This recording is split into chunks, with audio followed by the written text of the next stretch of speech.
0 and eUnited to Space Station, and we're trying to like correlate performance. And I don't know that it works like that. I think that these are very different teams that have very different not standards, very different gameplay styles, and you're going to perform differently against them as such. So without further ado, we're going to go ahead and get into the match. Ban phase has already started. Zofia, of all operators, the first ban there by eUnited. Soniqs will get rid of Ace, and we'll start going into the defensive bans.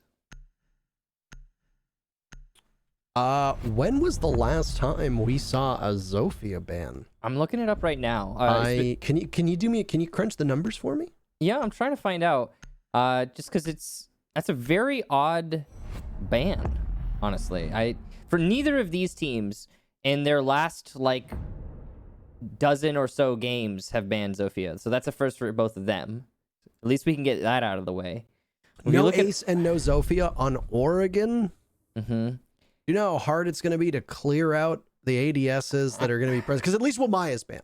Actually, nobody in the U.S. division has banned Zofia this entire stage. I'm going to go back to stage 1 to see if anyone did it there. Oh, you don't say. Yeah, this is a first for stage 2. And it looks like it's a first for stage 1, too. Yeah, or it wasn't. She wasn't banned stage 1. She wasn't banned stage 2. Maybe during the mini-major? So weird. Well, you gonna... I mean, I'm looking for it, yeah. Defenders, protect your bombs. I'm almost there. Defused by attackers. It doesn't look like she was banned during the mini-major either. She hasn't been banned in a long time in NA.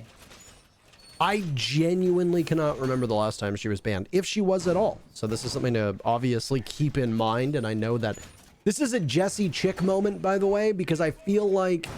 Go, Jesse, I feel like he's going to pull up some stat where he's like, well, actually, in Canada Challenger League qualifiers 2 days ago, they banned Zo, and I'm going to just, Jesse, I would never know that. So I will patiently await, because I think he can hear me right now.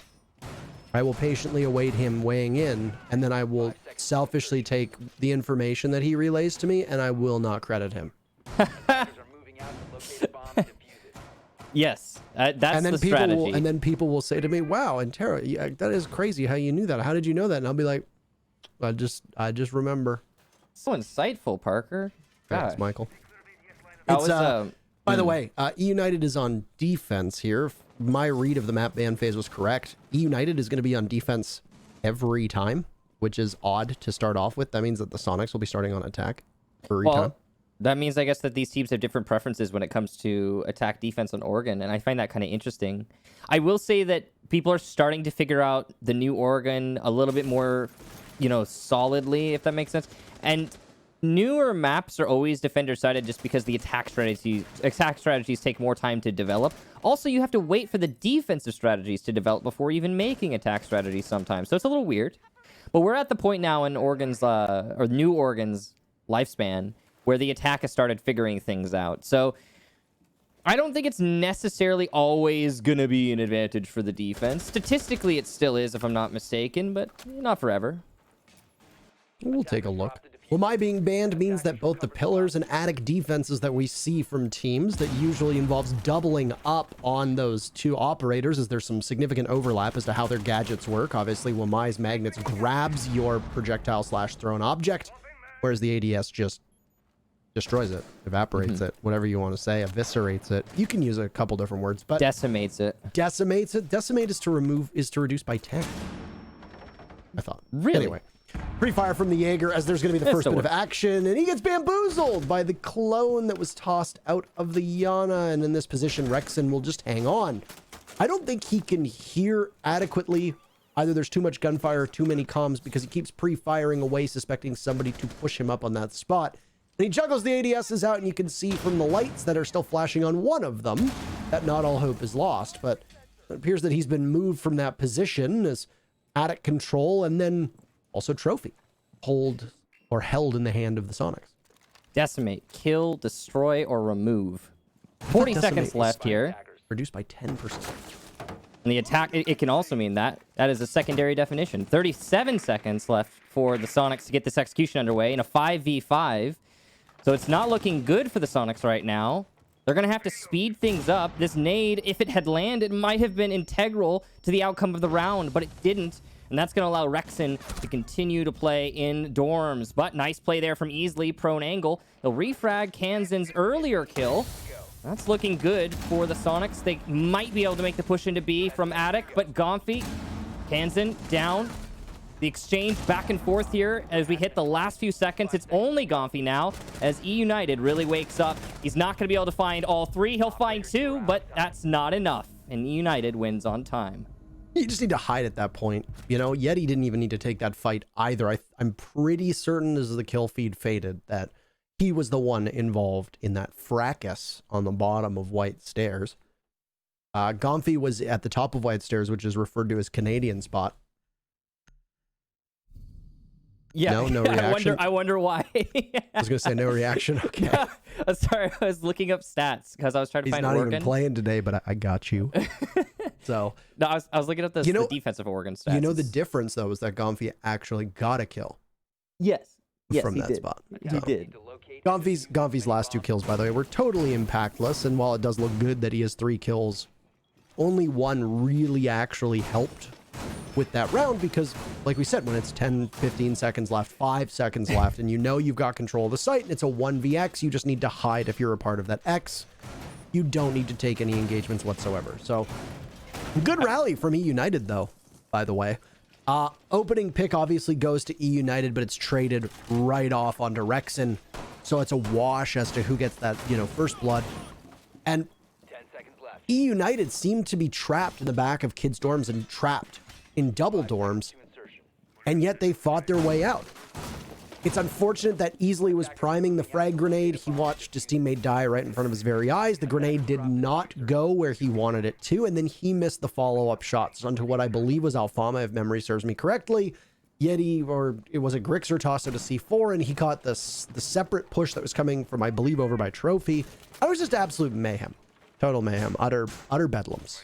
But eUnited were landing their shots, and this is the one thing that we've always touted about eUnited is that even when they were playing their goofy, meta-breaking style that every single team said isn't going to work. And it didn't work, which is why they've kind of started to play the same game as everybody else now. This was always a scary team on paper, and this is always a team that was more than capable of hitting their shots because of how mechanically gifted they are, and it's nice to see it happening. It certainly is. I think that, it's still early yet, but both teams have been looking pretty solid. I love the relentlessness from Sonics in that first round, and yet I'm worried about them because of how slow they were on the initial execute. That's definitely going to, I think, be a hurdle, something that the Sonics need to get over on this round here. Now, of course, it has to do with the gridlock nature of Oregon. This map is very rigid in its execution paths, and the defense, eUnited, have been doing a great job of delaying so far. Nade prepped. Looks like he's trying to get it into Harry Potter or maybe onto the stairs, possibly to eliminate some barbed wire there. Rexen is playing in Harry Potter. He doesn't have an ADS there, so if the nade does pop into that corner, he's a dead man. If he gets droned out, that will likely happen. But no drones going into Harry Potter just yet from the Sonics, so Rexen remains nice and snug and safe. You can see Kansan is trying to assist him by distracting and destroying drones. If he's able to keep Rexen's position unknown, good things will come. But it looks like it's possible he's been spotted by that drone. The nade came in, but it was too far. He'll persist here for now, but he's an easy pre-fire for the Sonics. He gave his position away as well with that shot. It's some damage being done to Easily as he's going to have to watch multiple angles, and neither Sleben nor Gomfi are in any position to help, and even less so now that Gomfi's been preyed upon by Rexen. 2 big kills. Pistol out, third kill for him. He can't be shaken off of this back pillar position. He's waiting for somebody to push down those stairs. There's nobody there for now. He gets droned out, and we'll have to be very cautious of who comes next. It's Super in that spot, and Easily only has 1 HP, but he doesn't look the right way, and Easily finishes him off. So Rexen's reign of terror will end for now, but 20 seconds left, and so much damage has been done by one single man. This is going to be a major challenge for the Sonics. Easily has that diffuser, but with the toxic plumes going off, he won't survive very much if he breathes any of it in. Down goes Easily, so it's Super now in a 1v4. He takes out one, but it's traded off right away by Grixer, and eUnited hangs on to win their second round in a row. I mean, obviously the name, you guessed it, is Rexon. Big play from him there. I think he realized his moment was now or never. When he got detected in Harry Potter, he made the decision. All right, I've got to make a play. I have to make a push. And honestly, yeah, okay, it's Rexon who makes that happen. Beautiful stuff from him. But also, that does lie on the shoulders of the Sonics. Rexon's position was known for seemingly a decent amount of time, and no play was made to snuff him out. Allowing Rexon to persist in Harry Potter allowed him the opportunity, or afforded him the opportunity, to make the play and completely cripple the Sonics attack. So it's, good job to Rexon. A little bit of a problem there for the Sonics. Actually, a significant problem. A play that they should have made much sooner. Now, eUnited looking pretty solid given that they've won both of their standard bomb sites. That's the top floor and the bottom floor. If you're not familiar, those are the two most comfortable bomb sites for teams on this map in the current meta. Now, eUnited will have to go to what is typically considered an off site. Though on Oregon, given that this map has, as of late in North America, a 65% defensive win rate, any site is really viable. Even though this is a lower hanging fruit, it's still accessible to the defense. It's still defensible. So this isn't so much of a problem for eUnited, but it is the opportunity that Sonics need. In that it's not going to get much better than that, or much better than this specifically. If we get back to the standard bomb sites and Sonics is at a 3-0, things are looking pretty bad for the Sonics in the long run. Is it a case of this team just not waking up yet again? Sleben and Iconic, no kills through the first 2 rounds. Gomfy's handful of kills, all but one actually, were pretty much meaningless, given that they came in the final 3 seconds of a round that was ultimately lost long before that. I don't know what it is with the Sonics. Maybe they're just struggling to adapt to their opponents. I mean, this isn't as easy a schedule for the Sonics as you'd think. First, you have to go up against Dark Zero, who are a consistent team, but certainly didn't look like the world beaters that they have over the last 2 months before this. Now, Dark Zero seems like an unstoppable force inside of North America.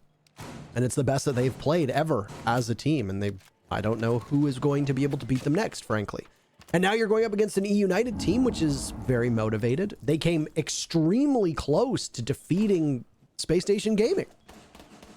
They look rejuvenated, and they're playing so strong and much better coordinated siege than they ever have before. So for the Sonics, this is a really tough start. But if they want to finish in the top 4, as so many people Michael talked about before we actually got into the stage, everybody was talking about how, the Sonics might even be top 4. You got to beat teams like eUnited, and you have to be more competitive against teams like Dark Zero. Yeah, that's absolutely right. I think that really North America's top 4 spots are incredibly competitive through this season, and I think there's a lot of change possibility, right? It could go, for a lot of these teams, it could go either way, whether they belong in that top floor. And as you mentioned, Parker, as it has been talked about at length, the real proving ground for that is winning your matches, and there's no other way to make that determination. In this round, Easley's going to team kill Iconic as they both attempt to entry over by the stage. That is not ideal and can be a tilter in tense moments like this where you really need to win this round. They'll try to make a push into Kitchen. That's not going to be an easy funnel to push through. As you can see, eUnited have a lot of lined up shots, and they'll get Gomfy on the entry, as well as Sleben. Easley's in sight. He's got Diffuser, but there's no one left to cover him. The guns are gone. He needs to finish this reload. He needs to take this fight with the player on Metal Box. He'll win it. That's big, but it's not going to be enough. eUnited, a stalwart defense there, and they will continue their defensive streak. 3-0. This is the Sonics map, so that's why I think where things become most troubling here for them as well. Yes, it is a very defender-heavy Oregon on a map that is quite defender-sided, and I don't think you can really begin to describe how challenging a Zofia ace ban is for the attackers right now. Zofia in particular has maintained one of the highest pick rates, if not the highest attacker pick rate in all of professional Rainbow Six for years, and now more than ever, with it being a utility soak or utility dump style meta, you need her. protect your bombs from If you're attacking above, where does a Zofia go on this map? A Zofia and a sledge will usually be on that top floor regardless of where the bomb site is. Breaching charges, 2 explosives, 2 concussions. That's massive. And she can do a lot of damage while also having a good gun, and you don't really need to risk her that much. A lot of teams use a Zofia as your main entry along with a sledge. They can use them interchangeably depending on the setup that you have on attack. No Zofia is a major handicap for these attackers. Doesn't matter who it is. It was eUnited who banned the Zofia, so the thinking is that it has a profound and much more dramatic impact on the Sonics because they might not know how to play around it the same way that the Sonics would know how to play around not having an ace. attackers are moving out And, to locate a you know, bomb there's and more defuse to it than that. I mean, there's little layers to this as well. In the past, in the last stage, just to drive home your point, what you used to do if you had to deal with a Zofia ban was you counterban Wamai, no big deal. Well, that's exactly what happened here. Wamai got counterbanned. But there's so much utility on the defense to burn now that it doesn't matter. There are 6 things that need destroying. 3 Melusi gadgets, 2 Evil Eyes, and a shield. Those must be destroyed before you can make your assault. And yeah, you've got the explosives technically with the nades to make that happen, but you also have to commit all of your sub-gadgets to stuns to clear out all the ADSs. And it just becomes... Well, it's always been arduous. It's always been this rigorous task, but at the same time, you know, the Zofia ban does make it just that little bit more difficult. Now, we're seeing the tower take here to start things off. This is standard. You just want to open up attic. The reason you open up attic is you want to keep the defense thinking about the attic push. Whether the attic push is happening or not is not that important. The main thing is that you want to have the defenders looking that way and stacking their utility in attic so that they can't put it other places. You can see 2 ADSs in attic right now to support Rexon, and now he's got to stay focused on that, which means that you can go for a master side take, which you can see being droned out right now, and open up that game's wall, giving you 2 points of access and a crossfire of sorts to commence your assault. Now here's that utility game continuing over here, getting rid of one of the Evil Eyes to make the attack a lot easier. The ADS juggling as well that we saw from the Jaeger might be quite beneficial in regards to him now being able to stop something else. There goes a frag grenade in. It goes off but doesn't do any damage. Another opening pick for eUnited as they are controlling the pace of this defense right now. And there's a minute to go. You've lost Sleben. At least you still have the other hard breacher of Easily, whose talents have been used on that back attic wall. You talked about it earlier in tower, which is where Rexon is going to play off of. Rexon obviously having quite a dramatic impact previously. We'll see what he can do in this round. There's nobody nearby. Flurry of action as Kansan gets a kill before he's taken out by Easily, and that's the Maestro, who has been, well, he's been really active on that score sheet in both the matches so far since coming to professional play. Final 30 seconds, and you can see Super dawdling inside a trophy. I don't know if they're getting these calls or not. Aggressiveness from Yeti pays off. He tries to swing onto the window, but can't hit it. In plunges easily, but he's downed by none other than Alfama. And it's Super in a 1v3. Engaging in attic, he's able to take out Rexon, but he's got a tall task ahead of him with 10 seconds left. He spins around, and he's gunned down by Alfama. The Frenchman doing great work along with Yeti, and it's 4-0 for eUnited. They will decisively win the first half. Yeah, it's been pretty rough here for the Sonics. Oregon, specifically the defensive side of Oregon, is definitely favored. I'd seen a lack of decisiveness on the execution here for the Sonics. Their ability to pinch into the site together is a serious, serious problem. Now, while that's a problem, something that isn't necessarily a problem is the availability of the pro skins. For a limited time, you can support the Rainbow Six esports pro teams with 30% of the net revenue split equally amongst the Phase 3 teams, and the skins look pretty awesome as well. They even announced a lot of new stuff that I believe is dropping tomorrow on the official Rainbow Six Twitter. Some really exciting Tier 1 skins and charms and uniforms actually are going to be making their way to the shop pretty soon. So keep an eye out for those as well. Yes, Michael, that's R6 share. Mm-hmm. Or dramatically, R6 share. Yeah, it was the brainchild, or sorry, it was the child of Stuart Ewan. Great guy. Great man, by the way. Yeah, really huge enjoy him. contributor to the Rainbow Six esports scene. It's behind the scenes sort of contributions, but his contributions should be noted. Excellent man. Good friend. And we are lucky to have him on the esports team. Obviously, not all of the credit goes to him, as he did not. Of course, team believe effort. it or not, he did not do everything single-handedly. But he did yeah. do a lot of the legwork. So Pretty sure he big ups to developed Stuart and anybody working on the single-handedly. esports team. Because some of those skins, Michael, they're quite nice. They are, yeah. They're quite nice. So, yeah, we're gonna have what did they say? Tier 1 is available tomorrow, which is the 10. I think that's right. Yeah, I think it's the 10 uniforms, gun skins, and charms. Oh no, is that a reset on Iconic? It sure seems like it was a reset on Iconic, as he's been down now, but that is once again a bad start for the Sonics. Iconic was team killed by Easily a couple rounds before that, and there's been a bit of sloppiness on the Sonics entry point. Now they're going to find that their Thatcher is only going to have 20 HP for the remainder of this round. Yeah, that's unfortunate. It could have been due to the C4. I didn't see if the C4 actually landed on anyone. Yeah, I didn't see it either. But I saw him throw the C4. I just didn't think it landed. Either way, damage done. Iconic will struggle in future gunfights, as you mentioned. As he has been struggling throughout this map, as you can see, he has not found the scoreboard just yet. It's sometimes you just have matches like that. Plus, he's on a support role right now. Now, EMP going in, that's going to get one of the Evil Eyes. That's actually quite large. Big pick there for Iconic. And this is the contribution that is not noted in the scoreboard. Getting rid of an Evil Eye like that is significant, especially if you're doing it all by yourself. No burn needed. Now, even though that Evil Eye has been burnt, so is a lot of time. Look at the clock. Rexon's going to find his home back in Harry Potter, see if he can work some magic like he did the last time eUnited was in the basement. And he'll actually rotate back to Pillar. That's a safer position to play, all things considered. Actually bringing it all the way home. And the reason why he did that specifically, and that's a missed opportunity, as Easily gets 2 big kills, and he manages to flush out Rexon as well as Grixer. Alfama now sustaining a lot of damage from the fire that had opened up as he swung on Nagomfi, and Yeti goes down, meaning that the Sonics have full control.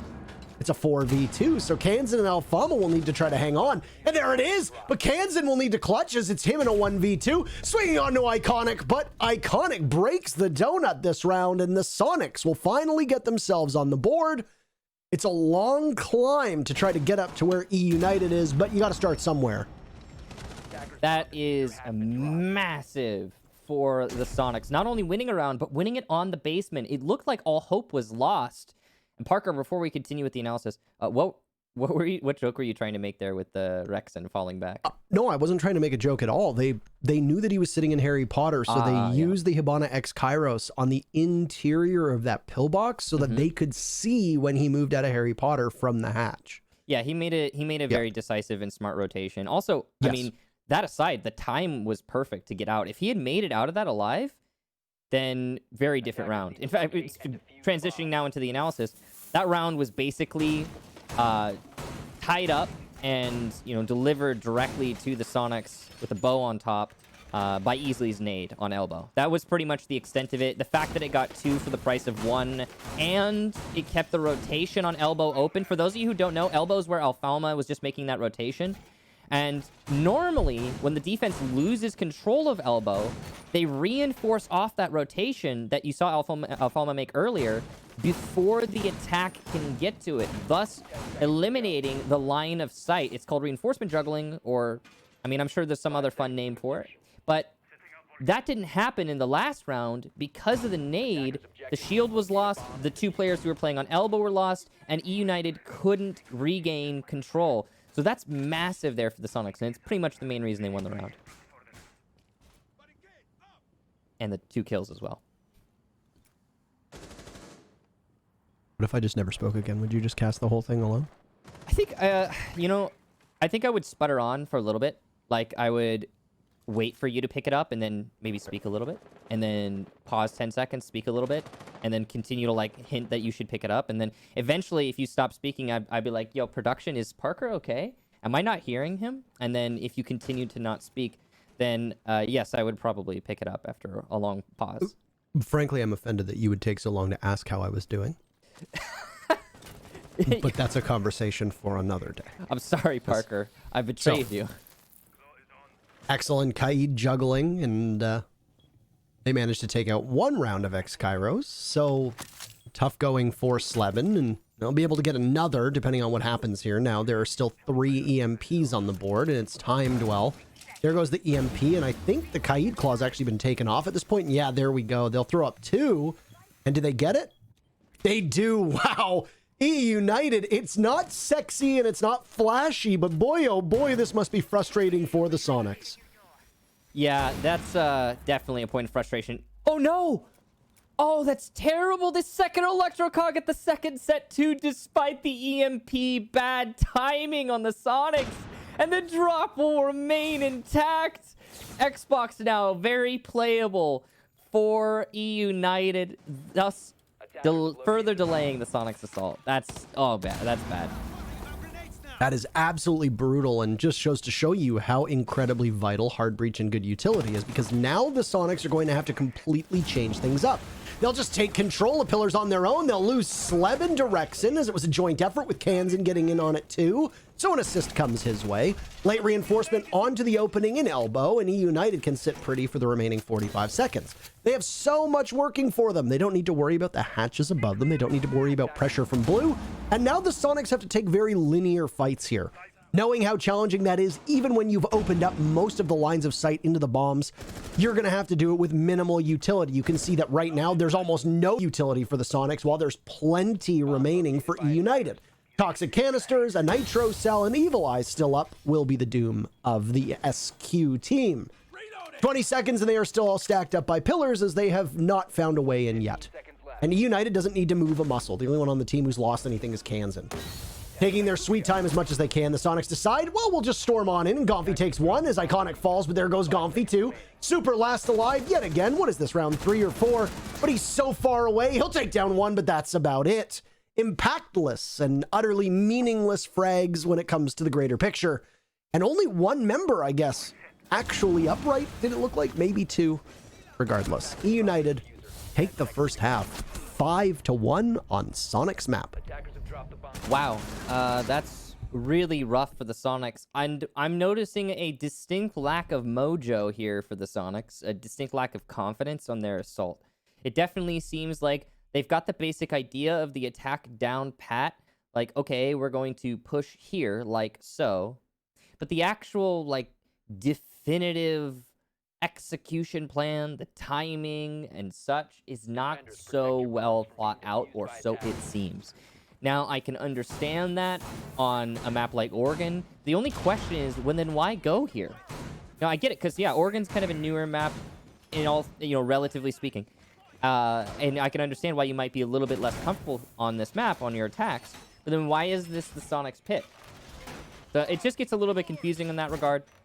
Now, all that said, the Sonics did get 1 round. That was essential to their success. I don't think I'm going to expect Sonics to come back from a 6-0. I don't really expect them to come back from a 5-1 either. But it's much more plausible that they recover from this scoreline than absolute domination. So we'll see if the Sonics can turn around the results right now from a 5-1 now that they have defense. One thing that was talked about on social media that might not have been present for people who are just getting into the game right now is that there was a gentleman's agreement that was reached between both Sonics and eUnited prior to this matchup starting, that neither team would play Echo, as there is some great debate about whether or not his gadget is functioning correctly at the moment. So neither team are going to be playing Echo, but more than that, you don't need to waste a ban on him, which is what's added a little bit of flexibility to this, and is very similar to what we saw in the past when Echo was quarantined, so to speak, earlier in stage 1. Valk and Wamai were the 2 bans. You have to think that Echo probably would have taken one of those 2 spots had these teams not come to the agreement. As I say all this, by the way, Sleben, who had a bad first game of this stage, is having a pretty bad first map of this game, as he is 1-7 and he has just perished. With a minute into the round, you've lost one of your most formidable fragging operators. That is not good for the Sonics. Yeah, that's really unfortunate, and I think it's due to the different attack here from eUnited. They're doing a downstairs clear to remove the vertical roamers and get those picks early on. That really bolsters the attack when you actually start going for the site, because it means you have that man advantage and you're capable of trading out much more conveniently. So big pick there for eUnited. Wall has also been opened, and it was opened actually way earlier by Alfalma. And Kansan, I'm sure, was there to assist. He probably got the mute jammer on the wall. Nade goes into Attic, does a lot of damage to Super. He's reduced to about 47, 48. Iconic going for flank, though, and somehow this works. He gets the diffuser down, but peeks the wrong way, and Rexon will get the refrag. However, Iconic got there. He managed to get his one frag, and that's enough to make it a little bit more difficult for eUnited. This was certainly looking like a one-sided round. Considering Super's still in Attic, he's going to be the linchpin of this round for the defense. He'll get one on the entry, but Yeti will get another to trade it out. Gomfi also gets one as he goes in. The plant happening this whole time. Soniqs leaving only Gomfi in a 1v1. Shotgun out. Did he see the thermite? Yes, he did. Whoa. Shotgun blast lands, and Gomfi will clutch up. What a play by Gomfi, and that was some poor execution to pressure him at the back of dorms. They knew his positioning. They knew how they wanted to go about getting him. They prioritized taking out Super so that they could have full control to push as Super was playing in Attic as Malusi, and she just had a tiny bit of HP left on her, so there goes Super. And then you think that eUnited would have been able to collapse on Gomfi, but he played very well and played ring around the rosy, essentially, around the bunks, which you cannot shoot through. So you're basically impervious to damage while you're in that position. And a shotgun out means that at close range, I mean, it's the SAS shotgun. It might do 1 damage, or it might do 100 damage. You don't really know what's coming. In this case, Gomfi only needed a single shot. And Alfama, who's been the best player on eUnited so far today, not just in terms of impactful kills, but just in terms of kills, period. He's got 10 so far, and mind you, while 1 or 2 of them from the previous round were largely, impactless, he still had some extremely clutch moments, shutting down entry points, then getting kills on smoke. He's not able to do too much against Gomfi, as good as he's been. And Gomfi's really warmed up as well. He had a bad first day of the stage, but he's making his presence known, and he's currently leading this team in terms of, I would say, impactful kills maybe now. But it's hard to tell because he had those 2 kills in, what was it, round number 1 that were ultimately meaningless. So he's competing with Easily, though, as Easley's had a bit of a resurgence himself with the Soniqs over these last 2 games. And I honestly think some of that is the fact that you've got Iconic and Sleben dramatically underperforming, and Easley's there to pick up that slack. Easley's always been that kind of player. He's always been put on those support utility roles, and he's consistently performing on those roles. He's got an interesting journey through professional play, and we've seen him on roles on teams where he does not perform as he could. But I think on the Soniqs, he definitely seems very comfortable. Now, whether or not that's met with actual overall success of the team is another story entirely. While Easley can play well, sometimes the Soniqs as a whole are struggling. And when you have a player like Sleben and Iconic, who both ought to be some of your primary fraggers, together collectively dropping 3 kills on round 8, that's a problem. And I'm not going to, that doesn't put it all on Iconic and Sleben's shoulders. Far from it. Sometimes you have games like that, and that's why there's players like Easley that pick up the slack. But it is a big part of why this is going the way it's going right now. Now, the hope is that will all change on the second half, and the round we just witnessed suggests that it might. But as Sleben is once again the first pick in this round, as he was in the last, it's not looking great for the Soniqs. No, and at what point do you begin to sound the alarm bells on Sleben and Iconic struggling as much as they have? Because both of these players looked significantly better in stage 1, and now they are, for reasons that we don't know, are underperforming in the roles that they have. And sure, I think you're right. It's great that Super and Easily can show up on the scoreboards, and ideally you want a well-rounded team where everybody is capable of popping off and you don't have any dead weight. But right now, you have a couple players that are specifically playing roles in which they should be able to excel aggressively, and they are not excelling there. So at some point, the Soniqs will need to figure that one out. As you noted, eUnited got the very first pick, but Iconic is heating up. Yet again, he was good in the first round on defense. Oh. And now eUnited blows themselves sky high, and another gift, this time for the Soniqs. Tossing out the smoke canisters as easily decides to worm his way up to the doorway of bunker, and Super had taken some damage earlier on. There's 40 seconds left, and the Soniqs are in pretty good shape to be able to carry this round.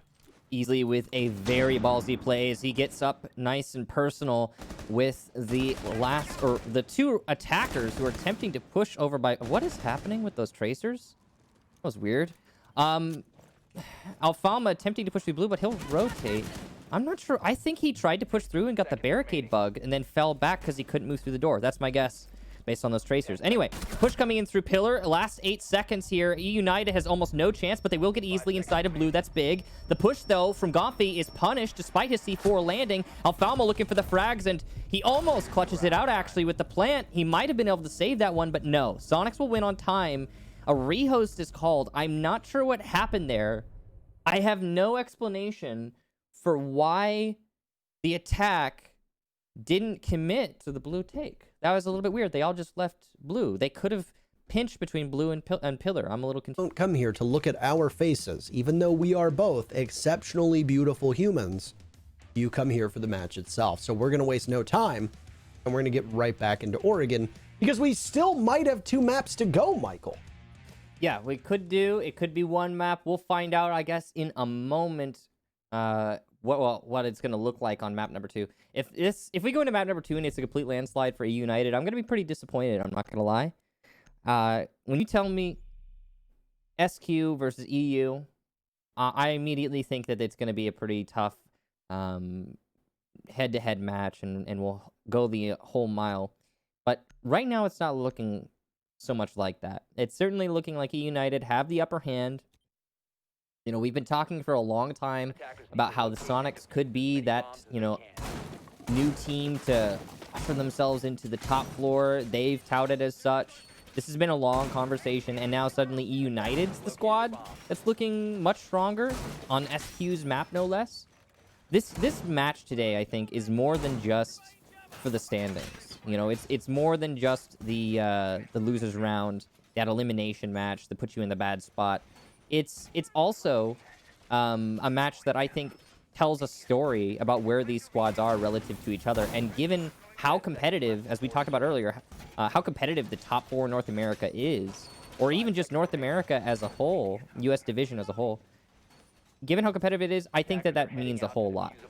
Yeah, I heard that before they got into this match that the losing team has to do the winning team's laundry for a week. I heard that as well, yeah. And that's probably the lowest blow, the hardest hit, and probably why we're seeing both these teams be so gosh darn motivated to not lose.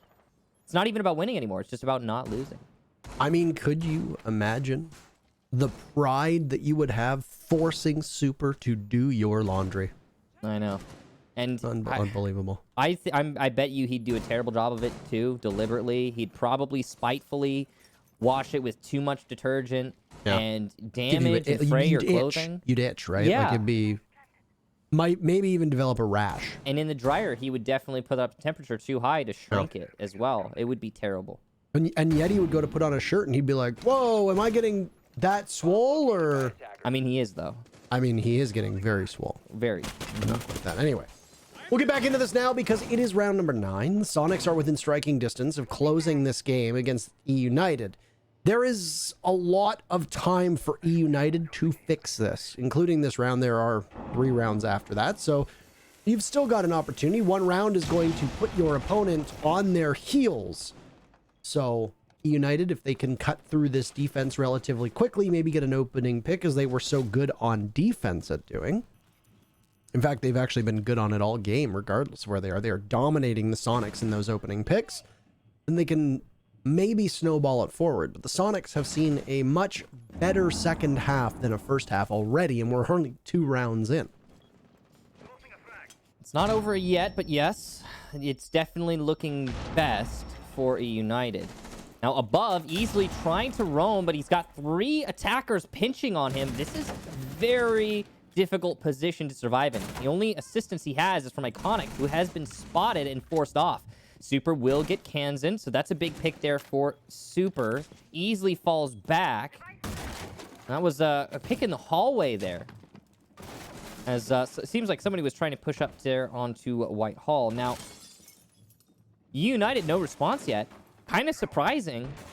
In previous rounds, eUnited were ruthless with their refrags and their assertiveness. Not so here. In fact, now we're seeing a little bit of what we saw from the Sonics on attack. This delay. We're coming down to the last 30 seconds. No refrag. In fact, it's getting worse for the attack. Gomfi and Iconic both pick up one, with Rexon on a sliver of HP. Alfama will get one, Rexon gets one. So, okay, a little bit of a bounce back here, but it's still not an ideal situation for eUnited. And they're disconnected from each other, these last two attackers, with only a few seconds to make the execution happen. And there it is, the final 2 kills for the Sonics. They come far away from each other, but it matters not as the defense continues its dominance. So far, a single attacking round victory through 9 rounds. So that Zofia ban, that Ace ban, that is playing perfectly into an extremely defender-heavy Oregon. And it's frustrating, teams. You can see that one of the greatest strengths that Zofia has is not just her destruction. The only real operator right now that can do what she does is Ashe. Your Ashe is going to be the one to take care of any Maestro cameras. Your Ashe is going to be the one to take care of any of Malusi's Banshees. You just simply don't have the ability to replace Zofia the same way that you do if other operators have been moved out. Yeah, I guess maybe Sledge can do it in a pinch, and Maverick too if he's close enough, or if he uses frag grenades well. Parker. But it's still a poor substitute. Parker, imagine going back to 2016 and telling Siege players that one of the most utility-heavy attackers in the game would be Ashe. Yeah, it is a weird set of circumstances, eh? We've now moved into a spot where it's you cannot lose your Ashe early anymore. Yeah. And it's down to, for those of you confused, it's the same thing that happened with IQ. Remember when IQ was basically useless? When they buffed her a little bit, they gave her a little bit more gadgetry, but you know her functionality improved, but she still remained useless for a long time. And then suddenly there's so much utility on the defense that even just spotting where it is incredibly important. And being able to shoot it through floors, ceilings, oh my gosh, great. Same thing happened to Ashe. She didn't really get a buff. Far from it, she's been nerfed several times. But her having 2 Ashe charges and stuns to clear ADS's oral mine magnets, so important in this meta. So crucial. And I mean, she can do killing too, which is kind of nice. She can still frag well if you need her to. The R4C in hand. People have ended that experiment with the G36 ACOG, so there's that. I see what they did though. You want everybody to stop complaining about ACOG? Just give everybody new sights. And it's pretty simple. Now nobody has the real ACOG. Well, I guess now the real ACOG is the 3X, which isn't even technically the real ACOG, because originally the real ACOG was 3.2x, which they didn't tell anyone that, but yeah, it was apparently 3.2x. Now we have a 3x, a 2.5x, which is the ACOG. Anyway, it's confusing. Yeah, real ACOG's gone now, or quote real ACOG. This has been a bit of a long round. We were only a minute in, and it feels like it's been longer than that. I mean, it's but relatively short. Given that the cycle is now going again, it's a dorms defense up top for the Sonics. Just as eUnited did, the Sonics went perfect on their very first site rotation, winning the double dorms, then the laundry supply room, then that dining mess hall / kitchen bomb site. It was a bomb site that wasn't played by eUnited. eUnited instead went to the meeting hall kitchen one. It's a bit of a difference there. Yeah, but it doesn't really matter. The sites haven't mattered too much. And I think the reason they did the meeting hall then was because, you know, I mean, when you're up against the wall like this, you may as well go for the off-site because you know you have to win it anyway. Right. Okay, down goes the mute jammer. That's going to allow the exothermic to detonate and games wall open. But the attack looks the same for both teams lately. And we're actually 1 round away from this being an even round count. This looked like absolute desperation. What feels like a few minutes ago for the Sonics, and yet here we are, an even match, or near even match. What tends to happen is that the match tightens up as the teams don't want to get too aggressive. Both of them obviously are more than capable of swinging on in and playing off of that, but they are giving their opponents the utmost respect. And then 30 seconds left. The first opportunity is going to come to Super. He just pops up into Attic. There's another for Super. He can't be stopped. T5 in hand. Statistically, he's having a pretty good day, and obviously since the rehost, you lose some of those stats. 15 seconds left for the remaining members of eUnited to just swing on in. Gomfy just punishes Grixer after he gets traded off, and then back and forth with Kansan getting 2 big kills. It's now all up to Easily, but he's not going to be able to do it. eUnited somehow just yanks that round away from the Sonics when they had no right winning it. And what could have been a tie game is now match point for eUnited. My God, Kansan. I mean, we've talked about this man a whole lot since he first made his debut, but geez, what a round from him. That was a huge performance as he entered in through games. Not only picking up the crucial kills that he needed, but also getting that plant to save the timer. Everything lined up there for eUnited, and it certainly seemed like that wasn't possible in that round. Sonics have got to be kicking themselves for what just happened. And you can tell that that's the case because they're going back to kids' dorms. They could rotate their site at this point. They could try something different, but they realize, oh, heck, we made a major mistake, a big whoopsie. We can correct it second time around. And that's going to be what the Sonics attempt to do here. Major difference, they have subbed out the Maestro for a Clash. That's a very unique change. It could be very useful as well, especially considering the Zofia is banned. Her lifelines will push that shield aside. That's not going to be the case here. Obviously, Capitale's not going to be brought because you have to bring other ops that have nades in lieu of a Zofia. So you can rest assured you'll be a pretty safe Clash. And given that, play a little bit more aggressively. Lots of information will come from Easily on that operator. It's curious that it's Easily of all players who gets on the Clash, though. He's been fragging out so far through this match. Not so much on the defensive half, to be fair, but still.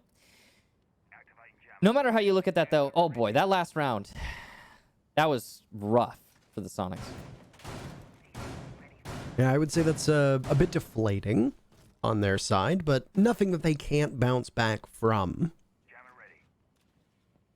Certainly it'll be not. tough. I think it'll be tough, but I definitely think it's doable. eUnited can botch this round, and they still have one more left if they need it before overtime is required. The Sonics will start every overtime on defense, so the Sonics will defend twice on every map if OT is needed in any of them. Just as the Sonics will be starting on attack for every single map, which is quite confusing, but they chose this. For some of the maps they chose, of course. And, I mean, there's been moments of brilliance for the Sonics, but then also moments of complete catastrophe, like that last round as an example. So, I think that we, you know, if the conversation is top 4 team, then the performance needs to meet that as well. And it hasn't been so far for SQ, at least today. Now, it does look like they're having a bit of an off day, but still. Okay, that drone spotting both of these players retreating through Freezer is actually huge because it will go ahead and clear things up for United. They'll now know that they don't need to deal with any roamers on the middle floor and can start confronting the defenders on site. They also know there are 2 roamers currently. Now, this Clash is going to be huge in delaying the site push and could save the Sonics given that they have only 3 players on site. Super has been a playmaker inside of Attic and has been able to punish most of his adversaries that come in his line of sight. We'll see what he's capable of doing. And Gomfy falls to Alfama, now also going for the defuse as there goes Super to Grixer, and the Sonics now find themselves in a terrible spot.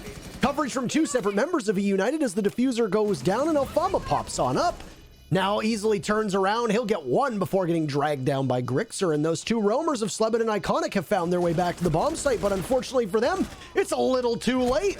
Slebin with 1 kill, 2 kills, snaps over, but with 25 seconds left, the remaining members of eUnited need to hide. They don't, though. Yeti decides to step into the line of fire and take matters into his own hands. 7-4 is the scoreline for map 1, but it's eUnited taking the Sonics map.